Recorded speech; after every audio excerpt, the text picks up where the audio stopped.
Hello everyone and welcome. In today's video I'll show you how to set up Face Unlock on your Lenovo tablet K11 Plus.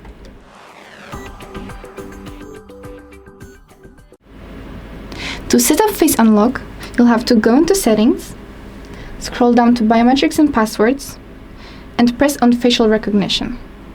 Here you have to choose between Pattern, PIN and Password. Let's use PIN for now. You'll have to set up a PIN if you don't have it already.